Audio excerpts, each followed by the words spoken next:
uma versão da Bíblia que você não indicaria em português, que você fala assim, não, essa versão aqui é difícil. Tem várias, né? Na verdade, não só uma, né? Por exemplo, a tradução... Deixa eu anotar aqui. A tradução Novo Mundo das Escrituras, né? Não, mas aí eu tô falando Bíblia. Mas é uma tradução. Mas as pessoas... É uma tradução. É uma tradução que não é recomendável, porque ela tem um viés pré-definido que, vamos dizer, deixa de lado questões linguísticas fundamentais. Quando o texto original não diz o que eu penso, eu mudo o texto e não o que eu penso. Então, mas assim, as pessoas não sabem. Alguém chega, tô com uma Bíblia aqui, começa a citar, quando você vai ver, a pessoa não sabe nem de onde veio, né? Uma outra que eu não recomendo também é uma corrigida antiga. Porque além dela ser incompreensível... A da de 60? A da década de 60? De 50 e pouco, né? Ela, na verdade, a corrigida mais antiga é da década de 40, né? E aí eles fizeram algumas revisões que ainda estão longe de serem adequadas nos anos 90, né? Por quê? Porque perde muito o sentido do original. A pessoa não sabe que uma tradução literal muitas vezes é a coisa mais enganosa que existe, né? Basta ser como o começo de Tiago, meus irmãos têm de grande gozo quando cairdes em várias tentações, né? O sentido do texto nunca foi esse, né? E também porque ela está, vamos dizer, muito desatualizada em termos de uma filosofia de tradução adequada. Você não pode, né, em língua nenhuma, traduzir uma palavra sempre do mesmo jeito em todos os contextos, porque ela não significa isso em contextos diferentes, né? E então aliás, todos os idiomas não recomendaria. Assim, E tem algumas Bíblias que eu diria também que já não são de contexto assim evangélico, né? Que eu entendo que elas têm um viés muito acentuado, né, na sua maneira de... Por exemplo, se você for ler uma Bíblia como a edição pastoral, né, é uma Bíblia ligada à teologia da libertação. Então, por exemplo, tem lugares em que o texto é alterado para bater com o pensamento dos tradutores. Então o texto é mexido, não dá para notar, é confiável. Então, por exemplo, tem título em cima do texto de Êxodo que diz: a ideologia do opressor é desmascarada. Isso está no texto, no título que dirige o texto. Então aí você tem um viés muito acentuado, né? E, claro, e tem certas versões que eu diria que as suas notas são excessivamente liberais. Porque uma coisa é você apresentar um problema. Olha, aqui tem uma situação, isso tem que ser visto, existe tal hipótese. Outra coisa Aí você está falando agora de notas, né? Então, mas aqui, de certa forma, a tradução, ela tem uma conexão com aquele tipo de nota. Pode ser tendenciosa. Então nesses casos... Então, que Bíblia você... Olá, pessoal, tudo bem? Bem, vocês já assistiram aí um vídeo, um link de um vídeo, de 2 minutos e 46, então não preciso comentar nada com respeito a isso, né? As cenas que vocês viram já diz tudo, né? São 3 pastores, o pastor Luiz Saião, o pastor César Cavalcante e o outro é o pastor Edson Belo. 3 eruditos, 3 pessoas que conhecem muito da questão da tradução da Bíblia. Na verdade, eu vou conversar aqui com o pastor Luiz Saião. Pastor Luiz Saião é uma pessoa que eu já assisti alguns vídeos dele, é uma pessoa muito simpática, muito gentil, extremamente educado, respeitoso e, pelo que eu noto, uma pessoa extremamente humilde. Então, nada contra o pastor Luiz Saião, nem com respeito aos demais. O pastor Luiz Saião, para vocês terem uma ideia, ele coordenou a comissão de tradução da Nova Versão Internacional, a NVI. E, já de cara, ele, quando foi perguntado qual a tradução que ele não recomendava, ele citou aqui, entre outras, né, a primeira de todas, a tradução do Novo Mundo, das Escrituras Sagradas. Ele, inclusive, falou que é uma Bíblia que ele não indicava e também não recomendava. Falou que ela tem um viés pré-definido. Então, é uma Bíblia, por assim dizer, tendenciosa, segundo o que ele deu a entender. E os demais, vocês viram a reação aí, né? Nem vou comentar sobre isso. Bem, então eu gostaria agora de, conversando com o grande erudito Luiz Saião, a quem eu respeito muito, como respeito também os demais, que tal fazermos uma comparação rápida entre a NVI e a tradução do Novo Mundo? Vamos ver quem realmente tem um viés pré-definido? E eu vou usar Novo Mundo, vou usar a NVI E vou fazer aqui uma ligação também com o Novo Testamento interlinear, grego-português, do Dr. Valdir Carvalho Luz. Também é um erudito de peso, hein? Erudito de peso. Eu, na verdade, não sou nenhum catedrático, né? Sou um homem comum, não tenho nenhum título, mas sou um estudioso. Já tive centenas, talvez milhares de palestras e muitas delas com respeito à tradução do Novo Mundo e outras traduções. Então, nunca comparei a Novo Mundo com a NVI, em nenhuma palestra. Mas hoje eu vou comparar aqui justamente com aquele que podemos dizer, né, simbolicamente falando, e por que não até literalmente falando, porque ele foi o coordenador da comissão que traduziu a NVI aqui no Brasil, o pastor, deve ser até doutor, né, Luiz Saião. Com todo respeito, viu, Luiz? Nada contra a sua pessoa, quem tem uma admiração muito grande e um carinho muito grande também, embora a gente não se conheça pessoalmente, tá bom? Então, nada pessoal. Então vamos analisar aqui quem realmente tem um viés pré-definido, se é a Novo Mundo ou é a NVI. Vamos lá então? Bem, eu quero fazer um áudio curto, então o primeiro texto que eu vou analisar aqui é de Apocalipse 3,14. Todos sabem que as Testemunhas de Jeová, elas são unitárias, elas não acreditam na Trindade. Por saberem, né, todo o histórico da Trindade. Não vou nem entrar aqui em detalhes, né, porque todos já sabem o que eu penso e aquilo que eu tenho citado nos meus vídeos e nos meus áudios. Já o senhor Luiz Saião, ele, pelo que consta, ele é trinitário. Ele é trinitário. E visto que ele é o coordenador, né, da comissão que traduziu essa tradução NVI, eu queria analisar aqui Apocalipse 3,14, na tradução do Novo Mundo. Diz assim, olha, 3,14 da Apocalipse. Ao anjo da congregação em Laodiceia, escreva, estas coisas diz o Amém, a testemunha fiel e verdadeira. Note o que eu quero destacar aqui. O princípio da criação de Deus.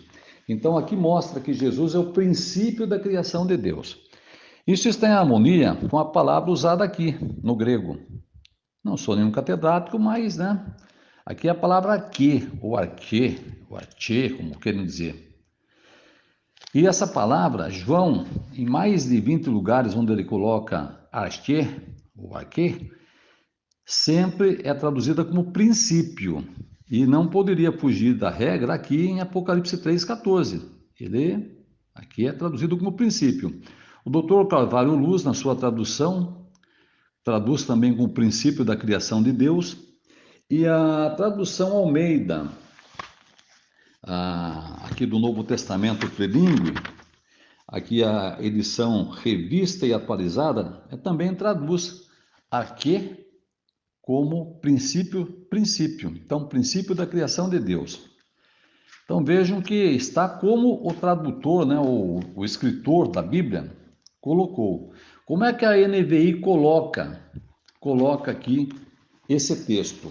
Apocalipse 3,14. Lembre-se que estamos falando aqui de pessoas que são trinitárias. Agora, vamos ver o viés aqui. Apocalipse 3,14, diz assim, olha. Ao anjo da igreja em Laodiceia escreva, né? Ao anjo da igreja em Laodiceia escreva. Estas são as palavras do Amém, a testemunha fiel e verdadeira. Note o detalhe agora. O soberano da criação de Deus. Espera um pouco. Quando que arquê, ou archê, como vocês queiram, pode ser traduzido ou significa o soberano da criação. Por que vocês não colocaram que Jesus é o princípio da criação? Vocês botaram soberano, sendo que a palavra soberano jamais poderia aparecer aqui. Porque a palavra para soberano teria que ser arcon. Arcon. E aqui não aparece arcon, aparece arquê. E agora, como é que fica? Quem é que está usando o viés aqui? Porque vocês colocam um princípio, onde não se inclui a questão da trindade, vocês colocam um princípio para quê? Se não me engano, em Marcos 10,6, né, onde fala ali que aquele que os criou, né, desde o princípio, os fez macho e fêmea. Se não me engano, é isso que o texto diz. Eu quero fazer um áudio curto, então não quero me prender muito. Mas ali vocês colocam aqui como princípio. E em outros lugares também, onde não está envolvida a doutrina da Trindade, vocês colocam também. Agora, aqui, como está envolvida a questão trinitária, vocês mudaram. Em vez de princípio, colocaram soberano. Ah, mas isso é você que está falando. Não, não. Quer ver onde eles colocam soberano também? Ali realmente é governante ou soberano? Aqui em Apocalipse 1,5. Vamos lá. Bem, agora aqui em Apocalipse 1,5, vocês traduziram assim, olha. Deixa eu ver aqui. 1,5 de Apocalipse. E de Jesus Cristo, que é a testemunha fiel, o primogênito dentre os mortos e o soberano dos reis da terra. A tradução do Novo Mundo coloca governante, né? Governante, porque essa é a expressão realmente primária para arcon. Porque aqui aparece a palavra arcon. Aqui vocês traduziram de forma correta. Soberano. Agora, ali em arque, no 3,14, jamais poderia ser soberano, porque ali não aparece a palavra arcon, ali aparece arque. Então, o doutor Luiz, né, pastor Luiz, com todo o respeito que eu tenho pela sua pessoa, o senhor deveria orientar o pessoal que traduziu, né, o senhor deve ter participado, né, o senhor é um hebraísta, um catedrático em hebraico e grego, o senhor deveria ter notado esse detalhe, mas aí o que predominou, não o que o escritor tinha em mente, mas aquilo que vocês tinham em mente. Aí eu respondo, por tabela, o pastor César. Lembram o que o pastor César fala no vídeo aí? Quando o texto original não diz o que eu penso, eu mudo o texto, não o que eu penso. Então, a quem se aplica isso? A Testemunha de Jeová? A tradução do Novo Mundo? Ou a NVI? A comissão que traduziu a NVI, que viu que ali aqui é princípio, mas entre colocar o que eu penso, né? O que vocês pensam, e aquilo que o escritor original, João, tinha em mente, vocês ficaram com o que vocês pensam. Então, quem é que tem um viés predefinido? Ou pré-definido, né? Um viés pré-definido? Então, o Luiz, eu respeito muito o senhor, né? Embora o senhor seja bem mais novo do que eu tenho, né? Eu gosto do senhor. Acho o senhor um homem muito humilde mesmo, uma pessoa sensata, né? Mas aí, infelizmente, o senhor foi muito infeliz em permitir que essa comissão que o senhor dirigiu, e com certeza participou também dela, traduzisse dessa forma. Eu poderia citar mais aqui a questão do dia, né? Que vocês traduziram. Vamos pegar aqui, vá. Hebreus 1:2. Hebreus 1, vou ler do 1 em diante. Hebreus 1 fala assim, olha. Há muito tempo Deus falou muitas vezes e de várias maneiras aos nossos antepassados por meio dos profetas. Nota agora o 2. Mas nesses últimos dias falou-nos por meio do Filho, a quem constituiu herdeiro de todas as coisas, note, e por meio de quem fez o universo. Vamos parar aqui um pouquinho. Então, vocês traduziram aqui corretamente. Jesus é o meio usado por Deus para construir, né? Para fazer o universo, como diz aqui, né? Por meio de quem fez o universo. Né, pastor César? O senhor está lembrado aí, né? Não, Diá não pode ser traduzido por meio. Conversa com o professor Luiz aí. Ele está aí, olha. Né? Conversa com ele. Ele participou dessa comissão aqui que eu estou lendo na NVI. Nova Versão Internacional, por meio de quem fez o universo. A tradução do Novo Mundo, vamos ver como ela fala. Já vou partir direto aqui para o versículo 2, agora é no Novo Mundo.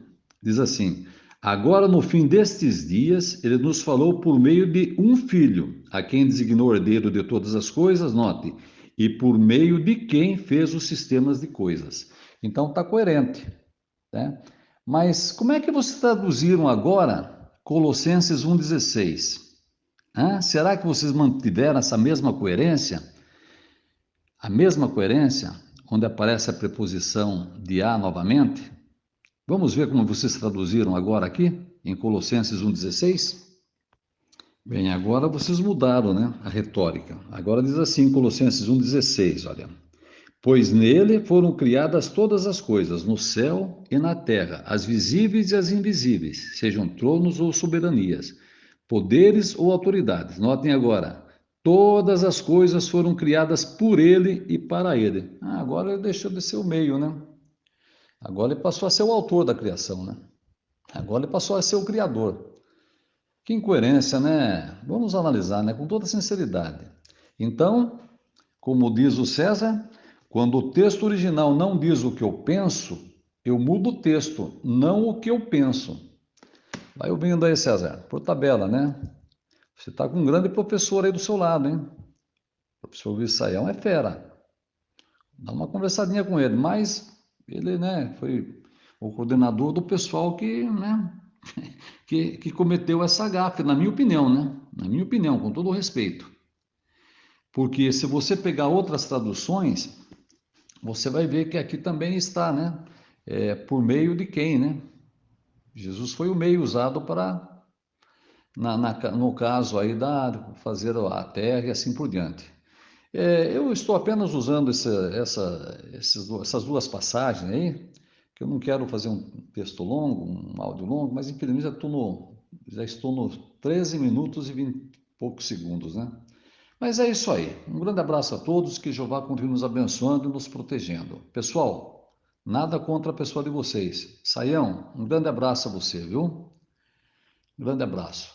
E vamos respeitar mais a tradução do mundo, que ela, olha, para chegar perto dela está faltando muito ainda, viu? Ela está milhões de anos na frente das demais. Isso é o que eu penso e até hoje ninguém me provou ao contrário. Grande abraço.